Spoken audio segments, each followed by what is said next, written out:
자, 이번 이야기 시청자 붕어찜님께서 찾아와 주셨습니다. 오늘 해주실 이야기는 어떤 이야기일지 함께 들어보도록 하겠습니다.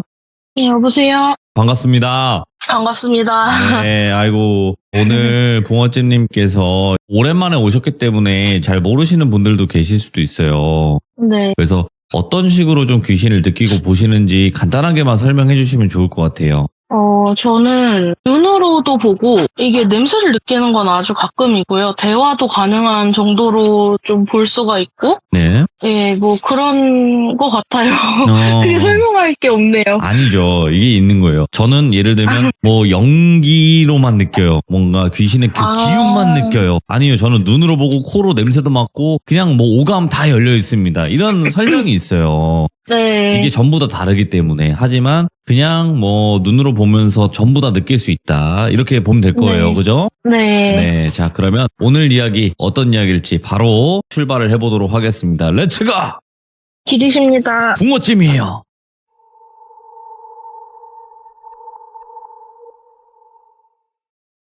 오늘은 남편이 겪었던 이야기를 좀 들고 와봤는데요. 이거는 남편이 20살 되고 나서 한참 객기가 충만할 때 친구들이랑 여름방학 때 계곡에 놀러 갔다가 생긴 일이래요. 그러다 보니까 이게 좀 남편 행동이 이해가 안 가고 저쯤 되면 생명의 위협을 느껴야 되는 거 아니야? 싶은 순간에 이해할 수 없는 행동을 좀 하기도 하는데 20살이면은 나이도 어리고 한참 멍청할 결정을 많이 내릴 때잖아요. 그러니까 이해를 해주시길 바랍니다. 남편이랑 저랑은 나이 차이가 좀 많이 나서 실제로 이 일이 벌어졌던 시기는 꽤 예전이라고 생각을 해주시면 될 것 같아요. 네. 당시에 남편 친구의 할머니 댁이 가평에 있었는데 여름방학을 맞아서 뵈러 갈 겸 남편이랑 친구들까지 총 10명이서 거기에 좋은 계곡이 있다고 해서 겸사겸사 놀러 갔대요. 뭐 아직 차가 있는 사람은 없으니까 버스를 타고 텐트 3개, 뭐 각종 캠핑 도구, 코펠 버너 이런 것들을 챙겨서 바리바리 짐을 싸들고 마을로 들어간 거예요. 우선은 친구 할머니 댁에 먼저 들러서 인사도 드리고 정확한 계곡 위치를 들어야 되니까 여쭤봤는데 할머니께서 말씀해 주시기를 윗 계곡으로 가면 사람도 많을 거고 거기서 놀면 안전할 거다라고 말씀을 하시면서 네. 마을 초입에 있던 다리를 지나서 위쪽으로 조금만 올라가면 그 계곡으로 내려가는 입구가 있을 거라고 설명을 해주셨대요. 그 설명을 듣고 그대로 가서 말씀해주신 계곡에 도착을 했는데 물도 깊고 사람도 없어서 설명이랑은 좀 달랐는데 햇빛도 적당히 비치고 놀기 좋아 보였대요. 깊으니까. 재밌어 보이잖아요. 그래서 거기에 텐트를 치고 놀기로 했어요. 지금은 당연히 안 되고 그렇게 하면 안 되는 일이지만 거기서 고기도 구워 먹고 술도 마시고 그러면서 물놀이를 즐기면서 놀았대요. 근데 그게 첫날에 있었던 일이고 다음날 아침부터 좀 이상한 일들이 있었는데 다음날 아침에 라면을 끓이려고 했더니 부탄가스를 5개짜리 4줄 해서 20개를 총 사왔거든요? 근데 그것들이 다 비어있는 거예요. 4개 빼고 나머지 다 가스가 없는 상태인 거예요. 비닐도 안 떼는 완전 새 건데 그게 어떻게 다 그렇게 불량일 수가 있겠어요, 확률상. 근데 뭐 흔들어봐도 아무것도 없는 게 느껴지니까 이게 흔들면 뭔가 안에 흔들리는 게 느껴지잖아요, 원래. 근데 아무것도 없고 완전 가볍더래요. 그래서 그게 불량인 줄 알고 그걸 사온 친구를 타박을 하면서 사와도 뭐 이런 걸 사오냐, 어떻게 3줄이 불량이냐 이러면서 가위바위보를 해서 뽑힌 친구 2명이 가장 가까운 읍내로 나가가지고 부탄가스랑 고기랑 술이랑 이런 걸 더 추가로 사오기로 했대요. 그래서 나머지 인원들은 어제 먹은 걸 정리를 하면서 기다리기로 했는데 그중 한 명이 비어있는 부탄가스를 버리려고 못을 박으면서 구멍을 내고 있었대요. 원래 그렇게 버려야 된다고 하잖아요. 그래서 분명히 전부 비어있는 거를 하나하나 확인을 했던 건데 캔 중 하나에 가스가 들어있었는지 친구 비명을 지르더래요. 그래서 보니까 박았던 못이 튀어나와서 눈 바로 밑을 스치고 지나간 거예요. 눈 밑에서는 피가 질질 나고 있고 엄청 큰일 날 뻔한 거잖아요. 그래서 친구분은 그 흉터를 아직도 갖고 계시더라고요. 예. 친구는 당황해서 막 어버버거리면서 이거 왜 가스 들어있냐 이러고 얼빠져 있고 남편은 친구가 놀라있으니까 그 친구를 대신해서 나머지 가스통들을 한 번 더 확인을 하면서 본인이 직접 구멍을 뚫었대요. 나머지들은 진짜로 비어있었는지 그런 일은 또 없었고요. 그래서 버너도 이제 3개가 있었는데 전부 다 말썽을 일으키고 스파크가 안 튀기고 막 이래서 2명이 친구 할머니 댁으로 가서 밥이랑 라면을 해오기로 하고 떠났대요. 그러니까 처음에 인원이 10명이었잖아요. 그러면 2명이 시내로 가스랑 고기, 술 이런 걸 보충하러 가고 2명은 라면을 끓이러 갔으면 6명이 남았잖아요? 근데 제 남편 포함해서 6명은 물놀이나 하면서 기다리기로 했대요. 근데 10명 중에 맨 처음으로 시내에 나갔던 2명 기억나시죠? 그 2명은 수영을 잘해서 그 둘 빼고 나머지가 인당 하나씩 튜브를 갖고 왔대요. 그러면 8개잖아요. 근데 그것들을 아무리 바람을 넣어도 하나도 팽팽해지지가 않아서 이상해서 살펴봤더니 8개가 다 예리한 무슨 칼 같은 물체에 찢긴 것처럼 한마디씩 구멍이 나 있더래요. 손가락 한마디만큼씩. 그래서 맨 처음에 가스 사러 간 2명한테 너네 오는 길에 튜브도 8개 사와라 이렇게 얘기를 했대요. 남은 6명은 튜브가 없으면 수영을 못하고 거기가 좀 깊고 하니까 위험해서 할 게 없으니까 3명씩 이렇게 2팀으로 또 찢어져서 한 팀은 상류 쪽에 물살이 약하고 얕은 데가 있어서 전날에 확인했을 때 다슬기가 몇 개 보였던 곳이 있어서 그 스팟으로 다슬기를 채집을 하러 가고 남편 포함 친구 2명은 하류 쪽으로 물고기 그물 낚시를 하러 간 거예요. 그러다가 위쪽에서 엄청 크게 비명이 들려가지고 놀래서 다 같이 위쪽으로 갔는데 친구가 손에 엄청 긴 무슨 머리카락 같은 걸 뭉태기로 들고 놀래 있더래요. 그래서 친구는 머리카락인 줄 알았는데 알고 보니까 물이끼 덩어리였고 친구들은 막 등 뭐 쫄보 이런 식으로 놀리면서 잡은 다슬기랑 물고기랑 이런 거를 라면에 넣으려고 내장이랑 머리를 떼고 손질을 하고 있었어요. 근데 갑자기 펑 하는 소리랑 함께 어디서 시커먼 연기랑 불꽃이 있는 거예요. 보니까 텐트를 쳐놓은 데서 불이 났는데 거기는 부탄가스도 다 터트려놔서 남은 게 없고 담배 피는 친구들은 전부 지포라이터를 쓰고 있는데 그거는 기름이라서 안 터진다 그러더라고요. 그리고 심지어 또 본인들이 챙겨서 갖고 있었어요. 그러니까 불이 날 이유가 전혀 없는데 쓰레기 더미에서 불이 난 거예요.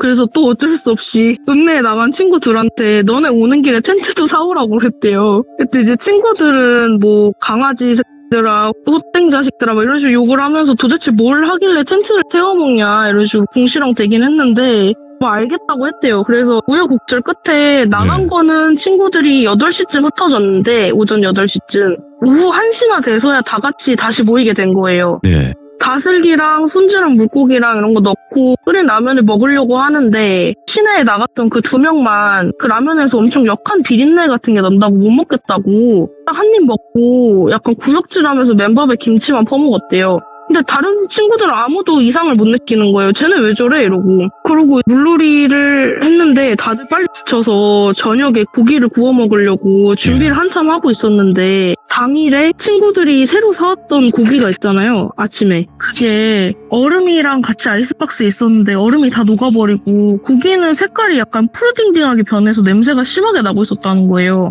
아침 당일에 사온 건데 그래서 어쩔 수 없이 또 깡통햄이랑 참치 같은 걸 다 때려 넣고 부대찌개에 라면을 끓여 먹기로 했대요.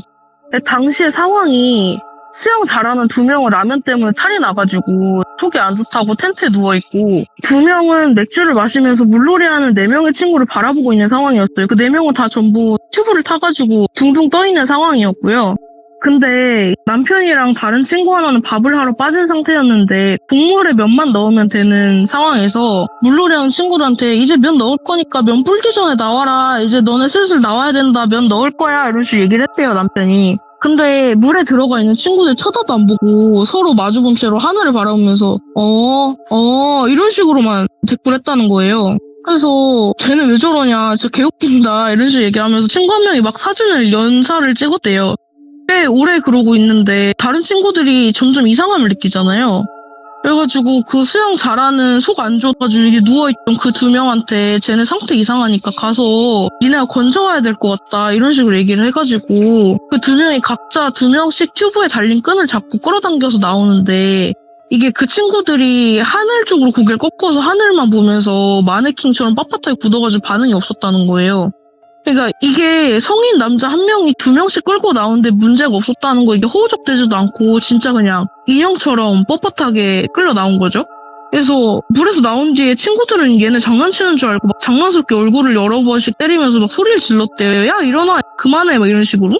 근데 갑자기 동시에 4명 다 거칠게 숨을 막 헉헉 몰아쉬면서 정신을 차렸다는 거예요. 그때서야 사람들이 이게 약간 나머지 친구들이 상황이 심각한 것 같다는 판단이 들으니까 너네 괜찮냐고 나머지들이 막 얘기를 했대요. 그랬더니 4명이 하는 소리가 내가 왜 여기 있지? 옷은 또 왜 젖어 있고 근데 방금 전까지 저 위에서 속쇠랑 돌판에 고기 구워 먹고 있었잖아 이렇게 얘기를 한다는 거예요.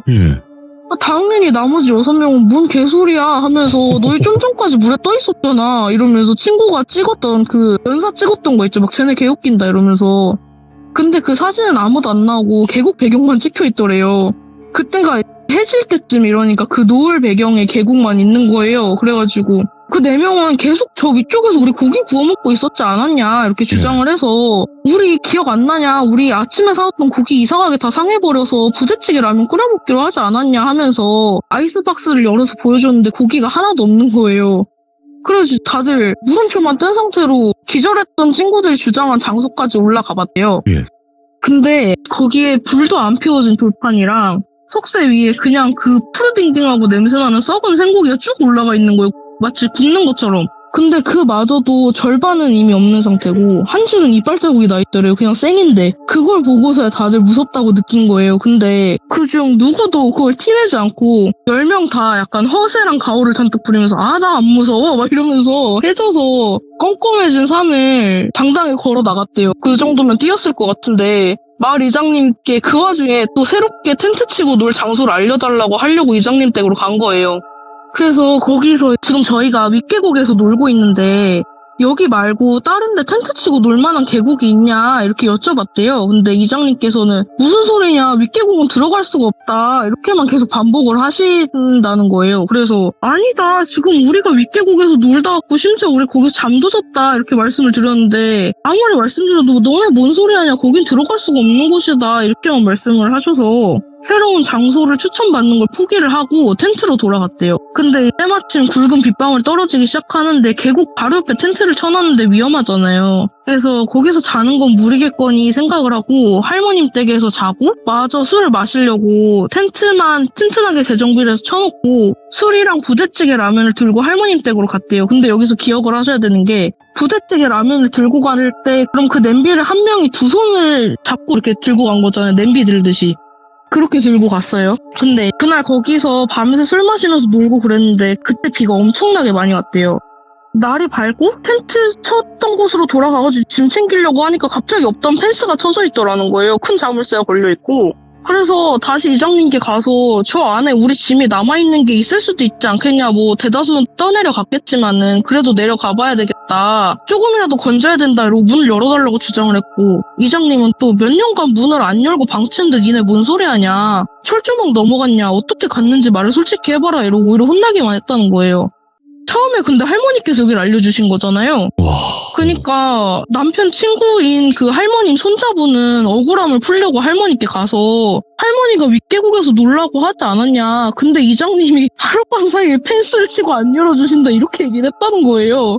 그래서 할머님이 또 너네 뭔 소리 하냐 아랫계곡 가서 놀라고 하지 않았냐. 그리고 옆에서 듣던 마을 사람분들도 거긴 오래전부터 사람 발길이 안 닿는 곳이다 이렇게만 얘기를 하셔서 아무튼 문을 안 열어주셨대요. 그래가지고 짐은 못 찾고 돌아오면서 10명은 마을 사람들이 다 이상하다 친구들 다 그런 식으로 얘기를 하면서 몇 주 뒤에 와서 시간 맞는 애들이 우리 짐까지 싹 다 찾아오기로 하자. 우리가 맞다는 걸 증명을 하자. 이런 식으로 얘기를 했대요. 그래서 몇 주 뒤에 시간 맞는 친구가 4명이 있어가지고 이장님께 좀 끈덕지게 저 안에 우리 짐이 있다. 이러면서 문을 열어달라고 말씀을 드린 거예요. 성화에 못 이겨서 이장님이 문을 열고 들어가 보셨는데 거기 안에가 결국 맞긴 했어요. 그러니까 짐이 있긴 있었던 거예요. 근데 물이 범람한 바람에 텐트랑 코펠 버너 이런 건 다 이미 작살나 있고 처음 놀 때 못 봤던 엄청 오래된 짐들부터 가장 최근 건 남편 일행 짐에 되게 오래된 쓰레기 더미까지 있고 불 붙은 흔적도 있더래요. 그리고 계곡이 완전 오랫동안 기억이랑 다르게 사람 발길이 안 닿은 것처럼 막 이끼도 껴있고 넝쿨 식물들이 완전 어두침침하게 드리워져서 음산하고 막 이랬대요.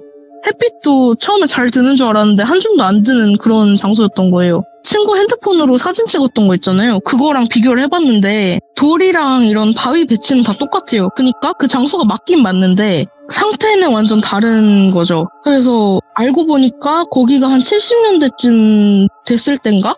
오래전에 인명사고가 한 번 있었대요. 근데 그 이후로는 사람들이 거기서 물놀이를 하거나 야영을 하기만 하면 꼭 하루 이틀 후에 비가 엄청 쏟아져서 꼭 매년 사람이 죽어나가는 그런 장소였다고 말씀을 하시더라고요. 그래서 그럼 2m 높이의 펜스를 치고 내려갈 수 있는 경로를 다 통제를 해서 둘러서 치고 굳은 자물쇠가 걸려있다고 그랬잖아요. 거기를 몇 년간 이장님도 그렇고 아무도 안 들어간 거예요. 근데 그러면 이 사람들은 어떻게 들어갔냐 이거죠. 이장님도 어이가 없어 하셨대요, 들어갔을 때. 근데 아까 그 기억나세요? 부대찌개 라면 들고 그냥 양손에 들고 왔다 갔다 했다 그랬는데 그럼 그 2m 펜스는 갑자기 어디서 나타났냐는 거죠. 그러니까 그걸 양손에 들고 2m 뭐 담을 넘을 것도 아니고 심지어 그 남편이랑 친구들 기억에는 그 펜스가 좀 오래됐으니까 거기에 담쟁이 넝쿨 같은 게 막 낄 거 아니에요.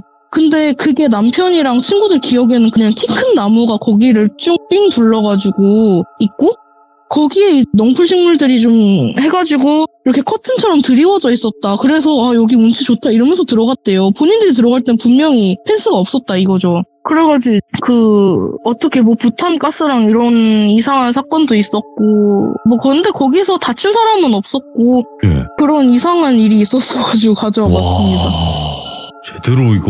제대로 홀려버린 거네. 그쵸. 흔하다면 흔한 사건이긴 한데 예. 근데 언제부터가 시작이었는지 감이 안 와요. 그러니까요. 이걸 저도 들으면서 생각을 해봤는데 그러면 만약에 네, 부모님께서 보셨을 때는 근데 네. 이때쯤인 것 같아 라고 했던 시점이 있나요? 이게 홀린 게요? 네. 그게 웬만하면 저도 약간 예상이 갈 텐데 전혀 모르겠어요. 뭐 할머님께서 말을 하신 그 시점부터가 아니었을까 싶긴 한데 네네. 근데 이게 뭐 귀신들이 홀린다거나 이러는 거를 패턴을 약간 생각을 해보면 보통은 그런 거에 약한 사람이나 기에 약한 사람이나 아니면은 최소한 영안이 약간 뜨여있거나 이런 가능성이 있는 사람들을 노리잖아요. 네. 그런데 20대 초반에 장정 10명이 모여있는 그 그룹을 왜 노렸는지도 의문이고 그리고 그렇다고 해도 그 10명이 한꺼번에 그렇게 다 홀릴 정도면 도대체 어떤 상황이었으며 처음에 시내 나갔다 온 그 2명 있잖아요. 그 2명이 딱 그 수영을 잘하는 인원인데 딱 그 둘이 가위바위보에 져서 나갔다 왔다는 것도 뭔가 다분히 의도된 것 같고 막 이런 생각들이 드는 거예요. 듣다 보니까 이 정도까지 할 수 있으려면 과연 어떤 존재일까 싶겠다고 그런 생각이 들더라고요. 너무 많은 인원이잖아요. 그러니까 어떻게 10명이 다 같이 그렇게. 이야, 아무튼 오늘 붕어집님이 오랜만에 오셨는데 굉장히 또 섬뜩한 이야기를 들고 오셨습니다. 너무너무 감사드리고 붕어집님 시간 나실 때마다 다시 또 시들무에 이렇게 찾아와 주세요. 언제나. 감사합니다. 네, 항상 건강하세요. 감사합니다. 감사합니다. 네. 자, 여러분 안녕하십니까. 이번 이야기 시청자 붕어찜님께서 이야기를 들려주실 겁니다. 붕어찜님이 귀신을 정말 또 많이 봐오신 분이고 또 여러 가지 사례들을 많이 겪으신 분인데요. 그래서 그런지 정말 듣도 보지도 못한 그런 일들을 굉장히 많이 이야기를 해주셨습니다. 그래서 오늘은 어떤 이야기일지 같이 한번 들어보도록 하겠습니다. 여보세요? 붕어찜님. 네, 안녕하세요. 네, 안녕하세요. 반갑습니다. 네. 자, 그러면 오늘 붕어찜님께서 해주실 이야기의 주제가 있을 것 같긴 해요. 이제 또 물놀이 가고 하면은 떠오르는 물귀신 얘기를 해볼까 합니다. 빠질 수 없는 바로 네. 또 여름의 물귀신인데 도대체 어떤 이야기일지 같이 한번 들어보도록 하겠습니다. 렛츠고! 길이십니다. 붕어찜이에요.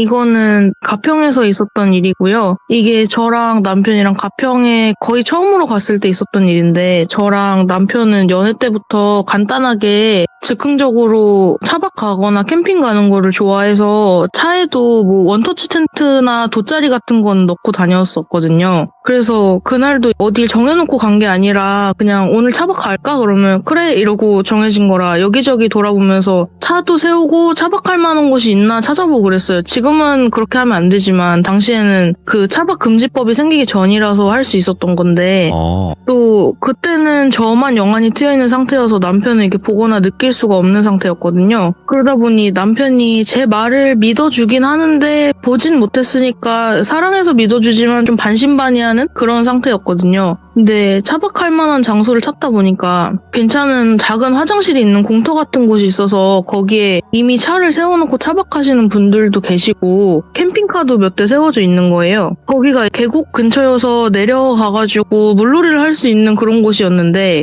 얼마 전에 비가 와서 생각보다 물이 많을 줄 알았는데 생각보다 되게 얕았어요. 그래가지고 애기들이 내려가서 물놀이 할 수 있을 정도로 진짜 성인이 들어가면 종아리 정도도 안 오는 그런 상태인 거예요. 그래서 발만이라도 담궈볼까 하고 생각하면서 물가 쪽을 봤는데 물이 얕아서 별로 재미도 없을 것 같고 이미 애기들이 놀고 있는 거예요. 근데 한 4, 5살 정도 되는 남자애 하나랑 여자애 하나 이렇게 놀고 있는데 부모가 거기 같이 있질 않더라고요. 그래서 넘어지거나 다칠 수도 있지 않나 싶고 그래서 좀 지켜보면서 보고 있었는데 근처에 세워져 있던 차나 캠핑카가 많으니까 부모님이 그냥 거기서 지켜보시고 계시겠거니 하고 넘어갔거든요. 그러다가 차 밖으로 끝내기엔 좀 아쉽다는 생각이 들어서 남편이랑 고민하다가 그 차에 어차피 텐트를 가지고 다니니까 근처 캠핑장에 바로 들어가서 놀다 가면 어떨까 그냥 내일 자고 가자 하는 얘기가 나와서 바로 즉흥적으로 또 이동을 했어요. 근처 캠핑장으로. 그래서 그 캠핑장이 바로 근처에 또 물놀이 할 수 있을 만한 하천이 있어가지고 거기 짐을 풀고 점심 식사를 하고 하천으로 물놀이를 하러 다시 갔거든요. 근데 아까 아침에 봤던 그 애기 둘이 이번엔 부모랑 같이 거기 또 와 있는 거예요. 근데 보통은 차박을 하려고 자리를 잡고 나면 잘 안 옮기잖아요, 그 장소를. 굳이 여기 다시 와 있다는 게 좀 이상하다 싶은 생각이 들긴 했는데 뭐 그럴 수도 있지 하고 애기들 노는 거를 그냥 멍 때리면서 보고 있었거든요.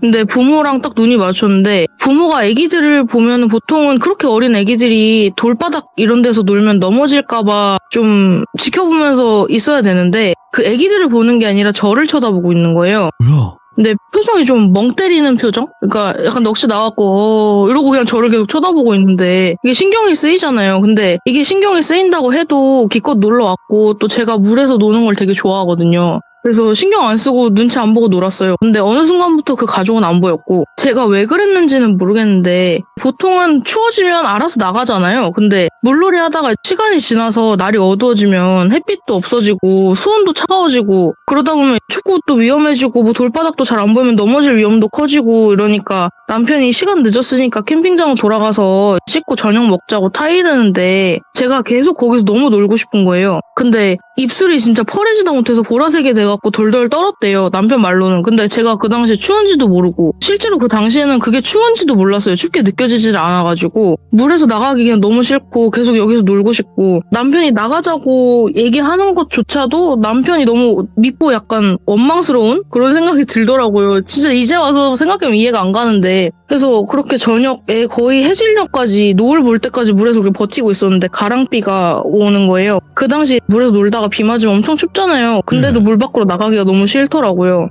근데 갑자기 놀고 있는데 엄청 쩌렁쩌렁하게 이게 뭐라 설명하기는 어려운데 원래 재물님이랑 대화를 하면 그게 귀에 들리는 게 아니라 머릿속에서 울리는 것처럼 들려요. 근데 그게 엄청 크게 되게 흠칫하게 그 귀가 아프진 않은데 먹먹한 느낌이 들 정도로 실제로 귀에 들리는 건 아니기 때문에 그렇진 않은데 그렇게 들리면서 고함을 지르시는데 안 된다 가면 안 된다 이러시는 소리가 들리는 거예요.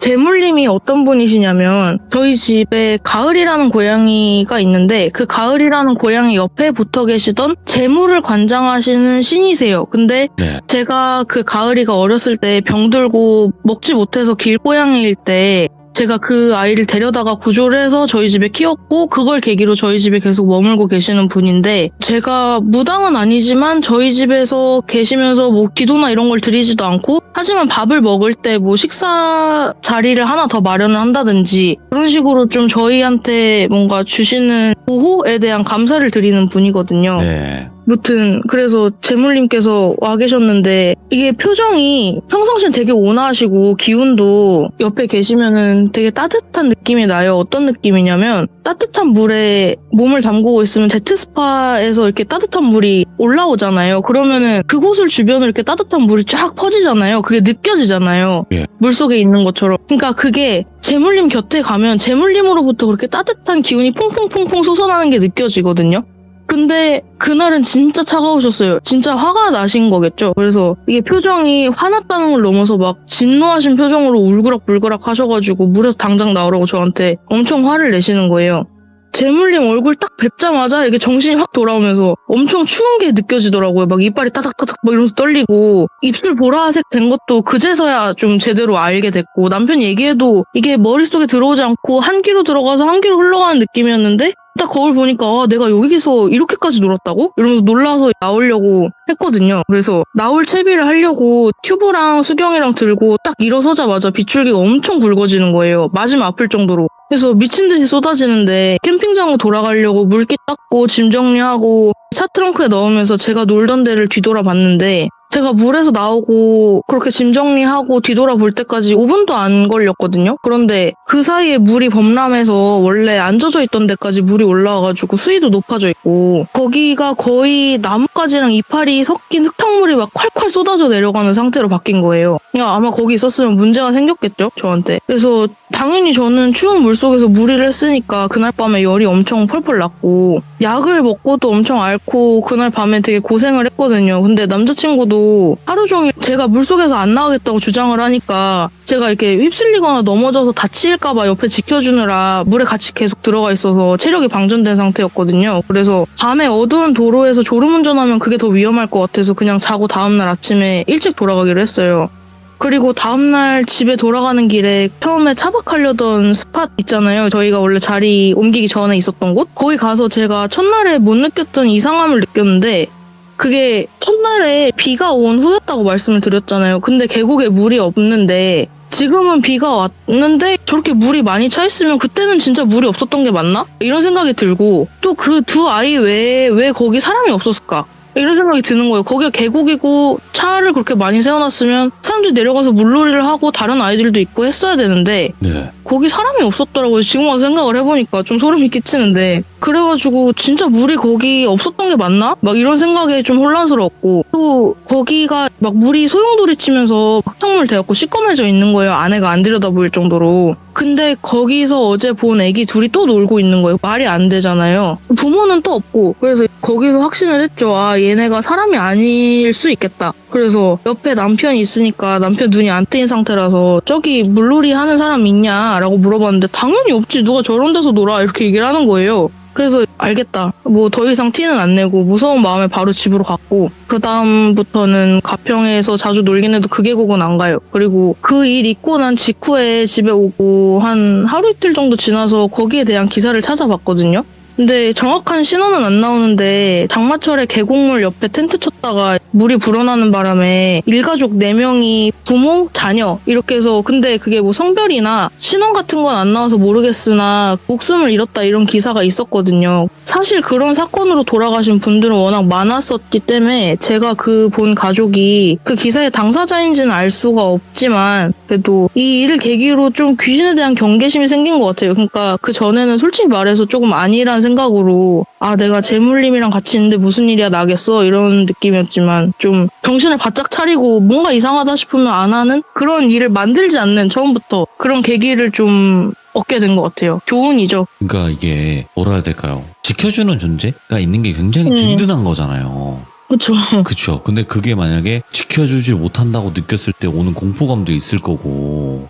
네. 이게 재물님께서 지켜주지 않으셨다기보다는 제가 좀 정신줄을 놓은 걸 아시고 네. 뭔가 남용하면 안 된다라고 말씀을 해주신 게 아닐까. 왜냐면 이런 사건 말고도 제가 이거는 가평에서 있었던 일이지만 강화도에서도 비슷한 사건이 있었고요. 근데 그때는 뭐 네. 거기는 남자분 영가가 한 분이 계셨는데 그분께서 아마도 물에 빠져서 그렇게 돌아가신 분이었던 것 같아요. 그땐 캠핑은 아니었고 차박을 갔다가 벌어진 일이었는데 제가 지금 남편이 나랑 연애할 당시에 있었던 일인데 거기서 차박을 하는데 거기가 좀 기운이 음산하고 오한이 드는데 오한이 살갗에서부터 느껴지는 게 아니라 좀 뼛속에서부터 시리게 추운 그 느낌이 있어요. 그런 느낌이 들면 거기는 좀 음의 기운이 강하다고 해야 되나? 아무튼 귀신이 많거나 아니면 제가 본능적으로 내가 이걸 좀 조심해야겠다. 내가 여기선 정신을 똑바로 차려야겠다. 이런 경고 메시지 같은 느낌으로 좀 받아들이거든요. 근데 거기에서 차박을 했을 때 제가 그날 밤에 당시에는 근데 또 눈이 완벽하게 뜨인 상태가 아니었어가지고 그 남자분께서 약했던 건지 뭔진 몰라도 저한테 모습을 100% 드러내질 않으셨고 그날 제 굉장히 심하게 하면서 본인을 여기서 꺼내달라 뭐 이런 식으로 굉장히 압박을 하신 적이 있거든요. 근데 그런 사건에 대해서도 분명히 재물님께서는 충분히 해결을 해주실 수 있는 일이라고 생각이 들지만 안 해주셨다는 거는 아무래도 제가 이거를 좀 지혜롭게 헤쳐나가기를 바란 게 아니실까라는 생각이 들거든요. 그래서 아무래도 그런 거에 계속 기대면 안 되겠다 이런 교훈도 얻었고 그 두 사건으로 인해서 또 저 자체도 저번에 말씀드렸던 그 서대문 형무소 사건 같은 경우에는 그분들이 진짜 되게 명예로운 죽음이라고 해야 될까? 아무튼 굉장히 숭고하신 분들이잖아요. 그렇기 때문에 제가 거기에 끼어드는 건 말리지 않으셨을지라도 이런 식으로 오만대 다 휘말리면서 다니면 난 널 지켜줄 수 없다. 이거를 분명하게 하시는 게 아닐까 싶은 생각이 들어요. 그래서 그다음부터는 저도 조심하려고 노력을 하고 함부로 안 끼어드는 게 습관이 된 것 같아요. 그쵸. 이게 네. 본인의 능력으로 될지 안 될지 그거는 아무도 그렇죠. 몰라요. 근데 거기에 달려들었는데 만약에 내 능력 밖의 일이면 거기에 대한 리스크는 짊어지어야 되는 거니까 네. 이게 참 애매하네요. 확실히 영적 능력이 있다고 하더라도. 네, 그렇죠. 그리고 보통은 무당이 아니실 경우 사실 사람은 사람일 뿐이잖아요. 그래서 본인 자체의 능력으로 무언가 어떻게 해보겠다라는 생각은 위험한 것 같고, 그리고 신을 아예 받으신 무당분들이라고 할지라도 이게 허락 없이는 일에 함부로 끼어들지 않는 게 원칙이라고 알고 있어서 조심하는 게 좋지 않을까 매사에. 그쵸. 예. 그러면 혹시 붕어쯤님 그나마 뭐 물귀신 이야기 말고도 와 근데 네네. 나는 진짜 이런 건 좀 기괴한 귀신이었다. 내가 봤을 때 아니면 말투라든지 행동이라든지 이런 기억에 남는 귀신도 있어요? 네, 하나 있는데 네. 이게 제가 겪은 일은 아니고 남자친구가 겪은 일이거든요. 저번에 말씀드렸다시피 저번에 그 돌비고등학교 사건 있잖아요. 남자친구가 이제 거기서 안 좋은 선택을 한 것처럼 보일 뻔한 그 일이 있고 난 후로 남자친구 눈이 완전히 확 뜨여버렸거든요. 그래서 남편이 그 이후에 있었던 일인데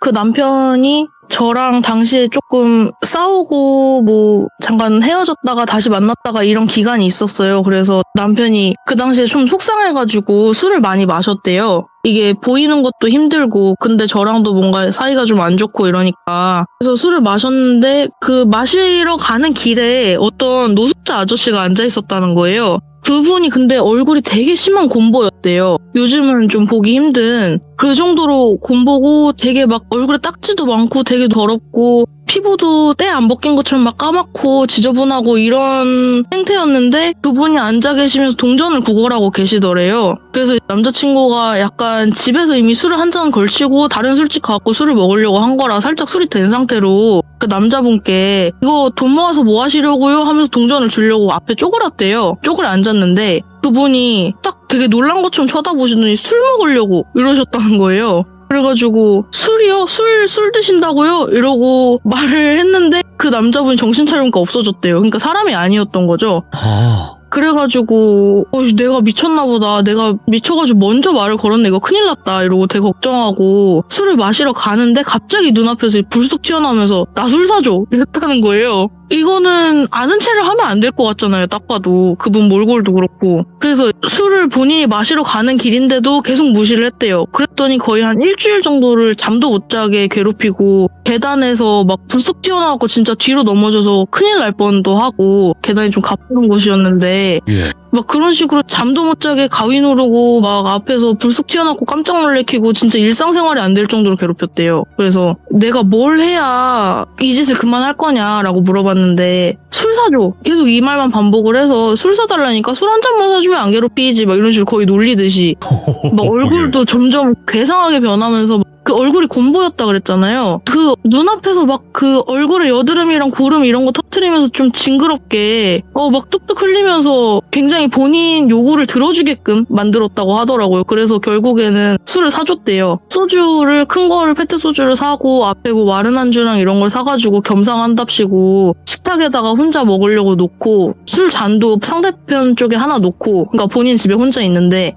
술 따라줘 가면서 뭐 어떻게 돌아가셨냐 뭐 이런 것도 물어보고 했는데 그 귀신 말로는 술 먹다가 죽었으니까 아직도 술 찼지 뭐 이런 식으로 얘기를 했다는 거예요. 그래가지고 남자친구가 그렇게 술을 사주고 나서는 그 얼굴에 곰보도 다 없어지고 막 꼬질꼬질하던 행색도 다 멀쩡하게 일반 사람처럼 있고 나 간다 이러고 쓱 사라졌대요. 예. 그게 마지막이었고 그다음부터 한 번도 일절 괴롭힌 일이 없었다고 하더라고요. 예, 이게 뭔가 기괴하고 좀 그로테스크하죠? 얼굴에 여드름 터뜨리고 그랬다는 그거 같다. 부분이. 이토준지 나오는 거. 아, 그래요? 그거를 이토준지. 알긴 아는데 안 봐가지고. 만화에서 이렇게 해가지고 짜는 게 있거든요. 얼굴 전체에서 짜버리는 거. 그 없는 징그럽네요. 귀신이 아니야. 그 이토준지 그 만화에 나오는 것도 그러고 보면요, 그죠? 네. 자, 오늘 붕어집님께서 여러 가지 옴니버스 형태로 이야기를 들려주셨는데 앞으로 또 언제 돌아오실진 몰라요. 하지만 언제든지 편안하게 네. 처음에 신청하셨던 것처럼 언제든지 편안하게 돌아와 주시기 바라겠습니다. 붕어집님 너무너무 감사하고요. 그리고 항상 건강하셔야 됩니다. 아, 네, 감사합니다. 네. 돌비님도요. 네. 항상 건강하시고 행복하세요. 네, 감사합니다. 네. 자, 오늘 붕어집님께서 거진 한 3가지 정도 이야기를 들려주셨어요. 그래서 물귀신 이야기도 들려주셨고 또 생각이 나는 기괴한 귀신 이야기까지 들려주셨는데 여러분들께서도 또 겪으신 여러 가지의 귀신 이야기들이 있을 겁니다. 언제든지 편안하게 제보해 주시면 감사할 것 같습니다. 고맙습니다. 자, 이번 이야기는 시청자 푸딩님께서 찾아와 주셨습니다. 오늘 푸딩님이 처음으로 이야기를 들려주실 건데요. 오늘 해주실 이야기 어떤 이야기인지 같이 한번 들어보도록 할게요. 네, 여보세요? 푸딩님. 아, 네, 안녕하세요. 아이고, 마이크가 굉장히 좋네요, 이거. 그런가요? 다행입니다. 오, 좋습니다. 깨끗하네요. 네, 제가 일부러 지금 수업 마치고 네네네. 연습실에서 기다리고 있었습니다. 아, 감사합니다. 또 시간 내주셔서. 이거 또 네. 어디 가지도 못하시고. 아, 근데 네. 이런 이야기 할 때 또 이제 혼자 있으면 무서울까봐 오, 되게 걱정을 많이 했는데. 혼자 계세요, 지금? 아, 네네. 아, 근데 이제 제가 지금 있는 스튜디오는 네네네. 좀 방이 많은 스튜디오라서 다른 분들이 그래도 지금 연주도 하고 계시고 그래가지고 조금 덜 무서워요. 알겠습니다, 알겠습니다. 그리고 네네. 혹여라도 원래 사투리를 쓰신다면 그냥 편하게 네. 쓰셔도 돼요. 진짜로 엄마랑 아빠랑 이야기하듯이. 그럼 최대한 네네. 원래 친구한테 말하듯이 한번 노력해 보겠습니다. 님 이래도 되니까 아, 네. 네, 상관없으니까 편하게 해주시면 될 것 같고. 자, 그러면 아, 네. 오늘 해주실 이야기는 연습실, 스튜디오라고 해야 되나요? 네, 맞아요. 그런 데서 겪었던 이야기인 것 같은데 바로 한번 이야기를 들어보도록 하겠습니다. 렛츠고! 네. 길이십니다. 푸딩이죠.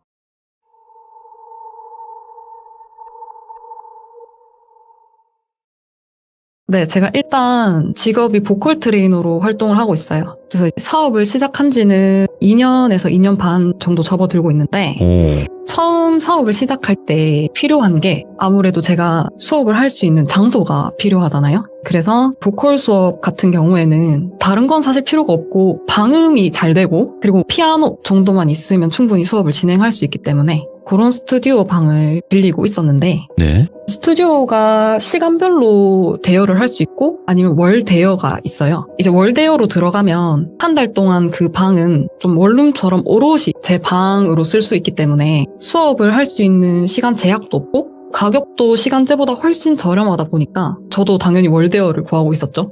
그런 데서 방송하시는 분들도 많던데. 아, 맞아요. 근데 네. 이게 음악 스튜디오랑 그런 방송할 수 있는 스튜디오랑은 또 나눠져 있어요. 저는 그래서 음악 스튜디오를 빌리기 위해서 열심히 서치를 하고 있었죠. 근데 그때는 사업을 막 시작할 때라서 제가 여유 자금이 없었기 때문에 사실 예쁘고 좋은 스튜디오가 널렸지만 그런 방보다는 최대한 좀 저렴한 방을 구하고 있었어요. 근데 그때 마침 딱 제 눈에 띄던 방 하나가 있었는데 다행히 거리도 집이랑 너무 가깝고 내부도 되게 깨끗하더라고요. 근데 이상하게 가격이 다른 곳보다 너무 저렴한 거예요. 근데 저는 뭐 어쨌든 깨끗하고 가깝고 싸니까 당연히 여기다 싶어가지고 신봤다 하면서 건물 주인분한테 바로 연락을 드렸어요. 예. 그래서 그날 방을 바로 보러 오셔도 된다 하셔가지고 보내주신 주소로 막 기대를 하면서 걸어갔죠. 근데 사실 얼마나 설렐 거예요. 아, 드디어 내 사업장이 생긴다 막 이런 느낌 때문에. 그래서 막 기대를 하면서 열심히 갔는데 그 보내주신 주소 앞에 도착을 하고 보니까 일단 건물이 외관이 진짜 이상했어요. 네. 어떻게 이상했냐면 겉에가 낡은 빨간색 건물이었는데 빨간 건물에 빨간 문이 있더라고요. 근데 그 당시에 또 그게 관리가 제대로 안 됐었던 건지 건물 밖에 막 쓰레기도 좀 많고 죽은 벌레들도 막 있고 도저히 스튜디오라고 하기에는 보기 어려운 그 컨디션의 건물인 거예요. 그래서 처음에는 당연히 여기가 아닌가 보다. 건물주분한테 다시 전화를 드렸죠. 예? 도착을 했는데 혹시 건물이 어딘가요? 이렇게 말씀드리니까 혹시 빨간색 건물 안 보이세요? 이렇게 말씀하시더라고요. 그래서 저는 또 굉장히 당황을 하면서 어쩔 수 없이 건물 안으로 들어갔죠. 근데 그 스튜디오가 4층 건물이었거든요. 네. 근데 엘리베이터도 없고 계단은 또 걸어갈 때마다 원래 불이 켜져야 되는데 불도 안 켜지고 이러다 보니까 되게 어두침침하고 좀 분위기가 안 좋다 이런 생각이 들면서 그냥 돌아갈까 싶을 정도로 갑자기 무섭더라고요. 그래도 근데 다른 곳보다 돈이 훨씬 저렴하니까 참고 일단 올라가보자 싶어서 올라갔는데 그 스튜디오 현관문을 열자마자 내부가 너무 환한 거예요. 그래서 생각보다 굉장히 더 잘 돼 있네 싶었는데 그 스튜디오 구조가 다른 곳이랑 좀 비슷하겠지만 그렇게 넓지가 않았고요. 입구에 그냥 딱 우리가 현관문에 서면 일자 복도가 쭉 이어져 있고 양 옆에 방들이 있고 그래서 방은 총 6개 정도로 그렇게 많지 않았고요. 그래서 제가 사용할 방이 어딘가요 하니까 4번 방이라고 하더라고요. 그래서 따라 들어가가지고 그 방을 봤는데 아까 무섭던 외관이 진짜 다 잊혀질 만큼 방도 너무 좋은 거예요. 거의 뭐 홀리듯이 사장님 저 그냥 이 방 바로 계약할게요 해가지고 흔쾌히 그 자리에서 돈을 입금해드리고 그리고 저는 그 스튜디오에서 그렇게 1년 동안 수업을 잘 해왔습니다. 그렇게 뭐 딱히 큰 탈 없이 수업을 잘 했어요. 근데 작년 이맘때쯤인데 제가 어쨌든 선생님이니까 학생 모집을 위해서 어떤 플랫폼을 사용을 하고 있어요. 네. 그래서 이 플랫폼 이용 방법을 조금 간단히만 알려드리자면 학생분들이 본인들이 원하는 서비스를 올리세요. 그럼 선생님들이 그 학생이 원하는 시간대나 위치를 보고 견적들을 보내드려요. 그래서 학생이 그 견적 보낸 선생님들의 스펙이나 위치, 리뷰 이런 거를 보면서 가장 마음에 드는 선생님을 골라서 이렇게 매칭되는 그런 시스템이거든요. 오, 예. 그런데 어느 날 그 플랫폼에서 알림이 딱 뜨더라고요, 저한테. 내용이 언제 상담 가능한가요? 였어요. 뭐 저는 어쨌든 수업 전에 방문 상담을 하고 있었고 그리고 집도 근처였으니까 사실 뭐 늦은 시간도 상관이 없었어요. 그래서 뭐 편하실 때 오시라 그랬더니 혹시 밤 9시도 가능하세요? 이렇게 말씀을 하셔가지고 제가 오케이를 하고 네. 그 날짜를 잡고 그 날짜가 되고 그분을 뵙기로 했죠. 네. 그래서 저는 그 시간을 기다렸어요. 그 학생을. 그리고 마침 딱 정각 9시가 되니까 밖에서 스튜디오 입구 그 문을 여는 소리가 들리더라고요. 그래서 제가 마중을 가기 위해서 방에서 나와 신발장 쪽으로 딱 갔는데 한 여성분이 서 계시더라고요. 근데 일단 가장 먼저 눈에 보였던 건 머리가 되게 기셨어요. 길고 그리고 약간 그 곱슬기가 있는 머리였는데 되게 뭔가 흠뻑 젖어서 오셨더라고요. 그래서 뭐지 밖에 비가 오나? 라고 생각을 했는데 또 몸은 안 젖어 계신 거예요. 그래서 머리를 덜 말리고 오셨구나 라는 생각을 했죠. 한 번씩 여자분들은 또 늦거나 하면은 좀 머리 덜 말리고 오시는 경우도 있고 하니까. 그래서 제가 또 인상착의도 정말 또렷이 기억을 하는데 빨간색 긴 체크 남방 있잖아요. 그 남방에 안에는 검정 색깔 티 그리고 밑에는 청바지인데 반바지였어요. 근데 아무래도 반바지다 보니까 다리가 보이잖아요. 근데 그 다리가 사실 저도 좀 마르고 하얀 편이거든요. 근데 정말 저랑은 비교할 수도 없을 만큼 마르다 못해서 뼈대만 남아있는 미라처럼 마른 사람이더라고요. 거기다가 피부 색깔이 핏기가 없이 되게 창백해가지고 그래서 제가 순간 어디 아프신 거 아니겠지라는 걱정이 이렇게 들더라고요. 근데 제가 처음 뵙는 분한테 혹시 어디 편찮으세요? 이렇게 물어보는 것도 실례고 그래서 그냥 속으로만 생각하고 어쨌든 그분을 안내해서 제가 있는 방으로 오게 했습니다. 어쨌든 처음 왔으니 또 자기소개를 해야 해서 누구누구고 뭐 이런 경력이 있고 하면서 얘기를 나눴어요. 근데 또 이상한 게 원래 대부분 말을 하면 대답을 하는 게 정상이잖아요. 근데 자꾸 대답을 웃으시는 거예요. 약간 네, 약간 이런 느낌으로 자꾸 대답을 옳게 안 하고 뭔가 좀 말끝을 흐리듯이 해서 제가 무슨 말인지도 잘 못 듣겠고 그래서 뭐지? 계속 그런 생각을 했어요. 그분이랑 상담을 하면서. 그리고 또 머리카락이 길다라고 말씀을 드렸는데 얼굴을 거의 머리카락에 이렇게 가리고 고개를 푹 숙이고 계속 제 얘기를 들으시더라고요. 그래서 아이시구나 이렇게 생각을 했습니다. 어쨌든 성향이 좀 내향적인 분들은 또 처음 뵙는 분 앞에서 말하는 게 어색하고 하니까 또 조용히 있는구나 이렇게 생각이 들어서 그래서 어쨌든 뭐 이런저런 얘기 나누면서 저는 이렇게 수업할 거고 하면서 저만 열심히 떠들었어요. 그리고 어찌됐든 그분은 수업을 하실 의향이 있어 보였기 때문에 그래서 그럼 첫 수업은 언제로 진행할까요? 하고 날짜도 같이 잡고 그리고 어쨌든 선결제거든요. 그래서 수강료를 입금을 하시거나 뭐 카드 결제나 편하신 대로 결제를 해주셔야 한다라고 말씀을 드리니까 계좌 이체를 하겠다고 하시더라고요. 그래가지고 계좌번호 알려드리고 그 자리에서 이체까지 저한테 해주시고 또 어쨌든 이체를 하면 저한테 알림이 오죠. 그래서 알림까지 와가지고 확인해가지고 그러면 다음 주에 요 시간 뵙겠다 하고 그렇게 헤어진 상태였어요. 그렇게 일주일이 지나고 그 신규 학생분의 첫 수업 날이 왔다 보니까 제가 원래 처음 오시는 분들한테는 오늘 몇 시 첫 수업입니다. 뭐 늦지 않게 와주세요 하고 이렇게 안내 문자를 드리거든요. 그래서 그렇게 안내 문자를 보내기 위해서 연락처를 찾는데 그런데 없어요. 뭐야? 연락처가 없어요. 제가 분명히 그때 번호를 받았거든요. 근데 없어. 그래서 내가 그때 조금 혼자 말하느라 좀 진을 뺐잖아요. 내가 정신이 없어서 저장을 못했나 보다 싶어가지고 처음 대화를 했던 그 플랫폼으로 들어갔어요. 그런데 플랫폼에도 없는 거예요. 그게 그러면 다른 분들은 뭐 탈퇴를 한 거 아니야? 뭐 이렇게 말씀하실 수도 있는데 그 아이디를 탈퇴할 수는 있으나 탈퇴를 해도 그 대화 내용이 없어지는 게 아니라 그냥 대화 내용은 그대로 있고 탈퇴한 회원입니다라고 떠요. 근데 저랑 그 대화한 내역 자체가 없는 거예요. 근데 어쨌든 저는 또 계좌 이체를 받았죠. 예? 그 눈으로 그때 알림도 받죠. 그래서 그 뱅크 앱에 들어가서 또 그날 날짜를 찾았어요. 근데 없는 거예요.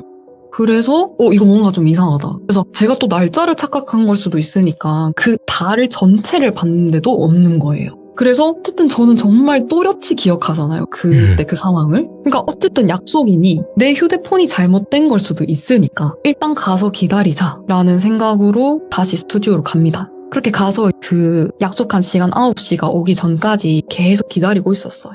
그때까지 당연히 올 거라는 믿음이 있었죠. 근데 30분이 지나도 40분이 지나도 안 오시더라고요. 그래서 그 순간부터 갑자기 섬뜩해진다고 해야 되나? 와, 이건 진짜로 안 그럴 수가 없죠. 네. 그럼 내가 봤던 사람은 뭐지? 그래서 제가 그때 당시 되게 친하게 지내던 친구한테 전화를 해서 이런 일이 있었다라고 하니까 그 친구가 그러면 그 건물 관리인이나 주인분한테 CCTV를 한번 좀 보여달라고 해라. 너가 그 사람이랑 처음 만나서 인사했던 그런 것들을 볼 수 있지 않느냐.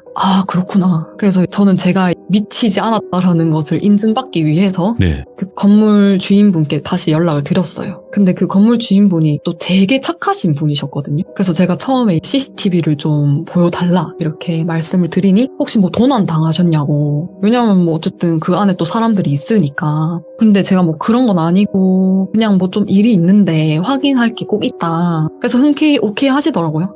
그래서 그날 만나가지고 그 CCTV 몇 월 며칠 몇 시인 거 알려드리고 그 CCTV를 확인을 해주셨죠. 그래서 둘이 같이 CCTV를 이렇게 빤히 보고 있는데 딱 정각 9시 딱 되자마자 제가 나가더라고요. 그런데 제가 그 후로는 허공에 대고 계속 말을 하고 있었어요.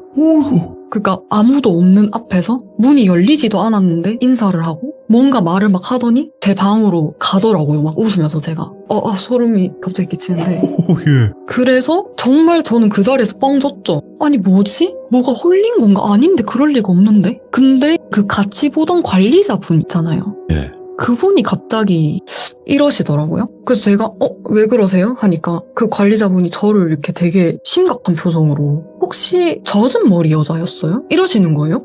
그래서 아니 그거를 어떻게 아시냐? 어떻게 하셨죠? 맞아요. 하니까 사실은 하면서 지금 여기 스튜디오에 보컬 수업을 하는 선생님이 저 말고도 한 분이 더 계시대요. 근데 그분도 똑같은 시간에 이런 일을 겪었다고 하시더라고요. 와, 미쳤네 이거. 예. 그래서 그분도 저한테 와서 제가 되게 그 어떤 여성분 수업을 하기로 하고 왔었는데 없어지셨다.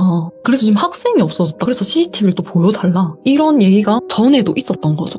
그래서 갑자기 그 관리자분이 되게 막 소름 끼친다면서 어떻게 시간도 똑같이 9시고 둘이 보신 분도 똑같냐. 자기는 처음에 제 전에 선생님이 정신이 나간 줄 알았대요. 그래서 막 호공에 대고 그분도 인사하고 그랬던 거예요. 근데 제가 또 그러니까 이게 조금 소름이 돋는다 이렇게 말씀을 하셔서 그래서 제가 바로 그 자리에서 제가 일단은 집에 가보겠습니다 라고 하면서 가가지고 곰곰이 생각을 하다가 도저히 여기서는 수업을 할 수가 없을 것 같다는 생각이 들어서 사실 들어갈 때 많은 금액은 아니지만 소액의 보증금도 있어요. 아, 있어요? 네, 이게 뭐 거기 내부에 피아노가 고장이 나거나 다른 물건을 훼손시켰을 때 사용하기 위한 그 소액의 보증금이 있는데 그 돈도 몇십만 원은 해요. 네. 크진 않지만. 근데 그분께 제가 바로 나가야겠다 이렇게 말씀을 드렸더니 그럼 보증금은 못 돌려받는다 이렇게 말씀을 하시는데 필요 없다고 그냥 저 나가게 해주세요 선생님 하면서 예. 바로 짐을 싸가지고 지금 제가 수업하고 있는 이 스튜디오로 옮긴 상태인데 그때 있던 학생들이 갑자기 제가 스튜디오로 옮기니까 선생님 무슨 일 있으세요? 갑자기 옮기시고 예. 그래서 좀 친한 학생분들한테는 제가 또 개인적인 연락으로 말을 하긴 했거든요. 나 이런 일 사실 때문에. 갔다. 그래서 뭐 지금 약간 이렇게 다른 곳에서 하고 있는데 아직까지 여기서는 그런 일은 없습니다. 아니, 그러면 원래 뭐 귀신을 보시거나 그러신 분도 아닌데 그런 거예요? 근데 제가 귀신을 막 이렇게 보거나 하는 것보다는 예. 제가 사실은 집안에 무당이 있으세요. 예전에? 네네. 고모가 무당을 좀 하셨었는데 그러다 보니까 제가 조금 예민한 것도 있고 그래서 어릴 때부터 사실 감각, 예민한 사람 그리고 예지몽을 좀 잘 보고 그리고 제가 또 음악을 하잖아요. 그렇죠. 예술 쪽이니까. 네. 그래서 음악이 사실 또 귀신들이 되게 좋아하는 거라고 또 많이 유명하기도 하고 춤과 음악이 있는 곳엔 항상 있죠. 네. 그래서 사실 이 얘기 말고도 더 거슬러 가서 더 무서운 일들이 좀 많이 있긴 했거든요. 그래서 요 이야기도 사실 딱 지금 이야기하기 좋은 타이밍인 게 이것도 스튜디오 관련 얘기예요. 요거는 제가 요 보컬 트레이너 사업을 하기 전에 제 개인 연습실로 사용하기 위해서 구했던 방인데 거기는 지하였고요. 그리고 평수가 굉장히 넓었어요.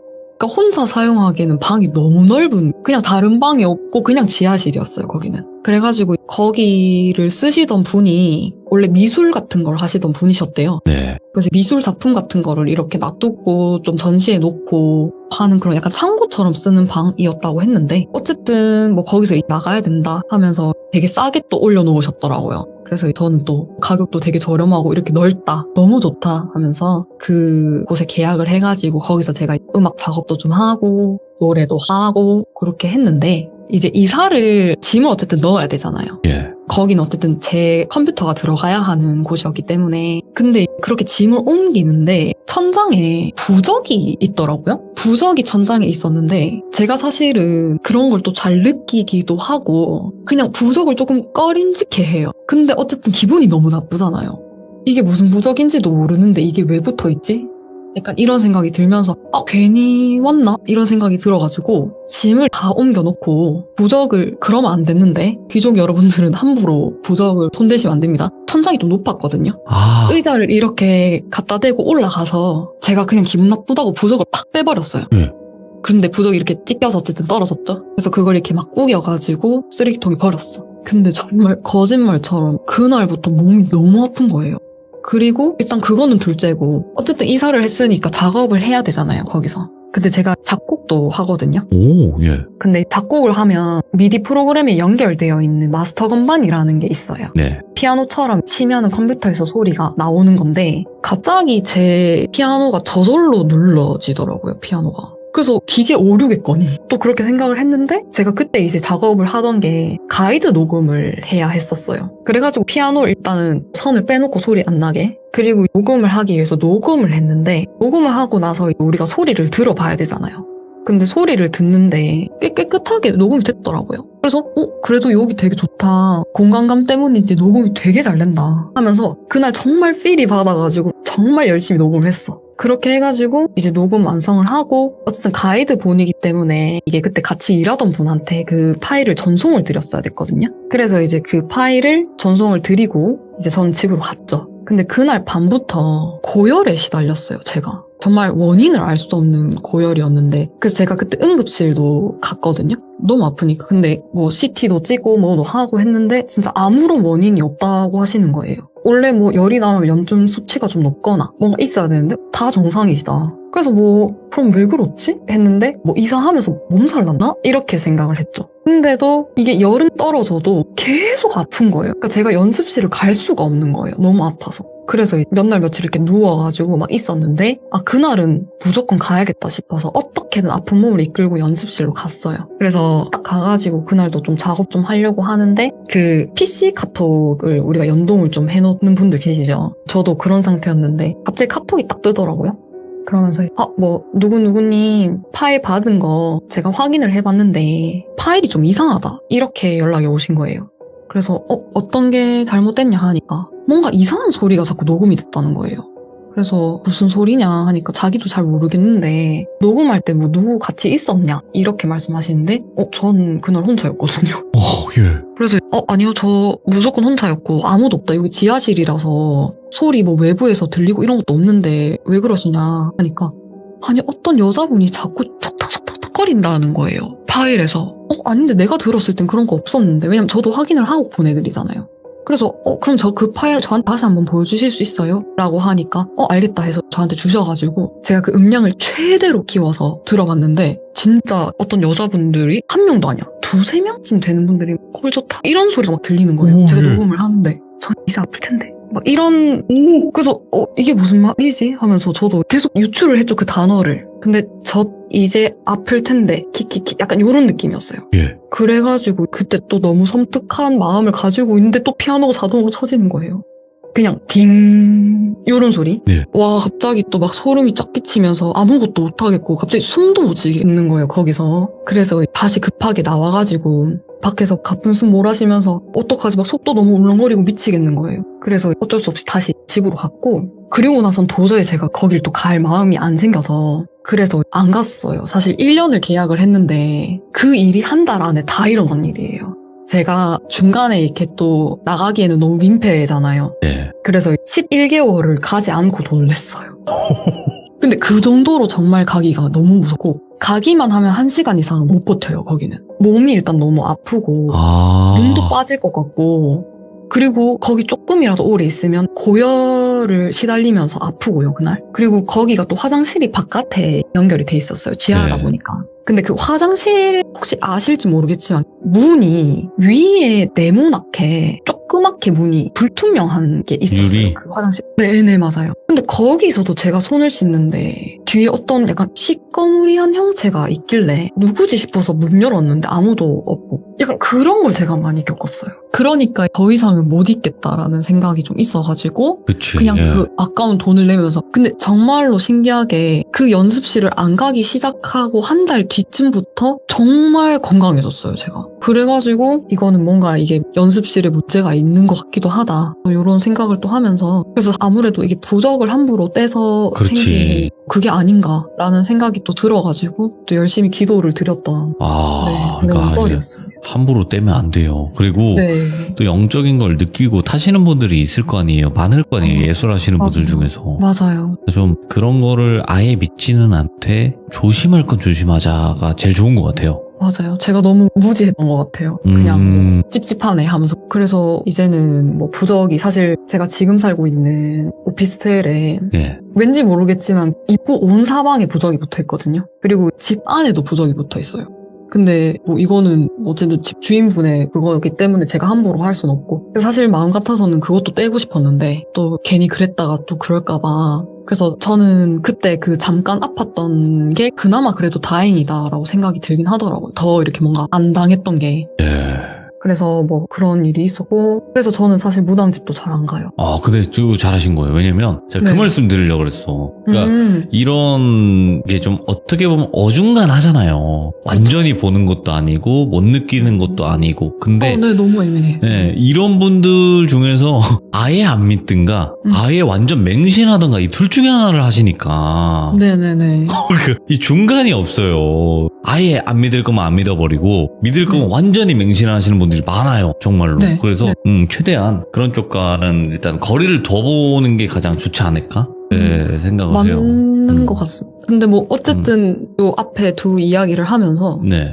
꼭 말씀드리고 싶은 거는 가격이 너무 저렴하면 진짜 의심을 해봐야 되는 게 맞는 것 같아요. 그치. 가격적인 메리트는 그러니까 정말. 한번 내가 주인이 됐을 때를 생각을 해보면 돼요. 그렇죠. 네, 내가 주인이 됐는데 아니 평균 주변 시세가 있는데 그거보다 싸게 내놓는다는 것은 무언가 급하다거나 아니면 뭔가 이유가 있지 않겠습니까? 맞습니다. 네, 그렇게 항상 생각을 하시고 조심하시길 바라고 오늘 푸딩님께서 이야기를 워낙 잘해주셨기 때문에 저희가 중간중간 몇 번 소리를 질렀어요. 특히 제가. 감사합니다. 그래가지고, 너무 긴장했었는데. 그 상상이 확 되더라고요. 그래서 너무너무 감사드리고 푸딩님이 또 못 들려주셨던 이야기들이 분명히 있으실 거고 그 이야기도 꼭 들려주시길 바라겠습니다. 감사합니다. 네, 감사합니다. 네, 조심히 들어가시고요. 네, 감사합니다. 네. 네. 자, 이번 이야기는 시청자 푸딩님께서 찾아와 주셨습니다. 오늘 푸딩님이 해주실 아주 무섭고 또 소름이 쫙쫙 끼치는 이야기 바로 만나보도록 할게요. 푸딩님 안녕하십니까? 네, 안녕하세요. 네, 또 푸딩님 오늘 찾아와 주셔서 감사해요. 자, 오늘 푸딩님께서 준비하신 이야기는 키워드가 어떻게 될까요? 일단 지금까지도 제가 사실 좀 현재 진행형이고 네. 정말 어릴 때부터 계속 있었던 이야기를 주제로 다뤘는데 네. 혹시 자장가 엄마가 섬그늘에를 아시나요? 알죠. 엄마. 네, 섬집 아기가 어. 키워드가 될 것 같습니다. 섬집 아기. 알겠습니다. 그럼 바로 출발을 해보도록 할게요. 렛츠가! 끼리십니다. 푸딩이에요.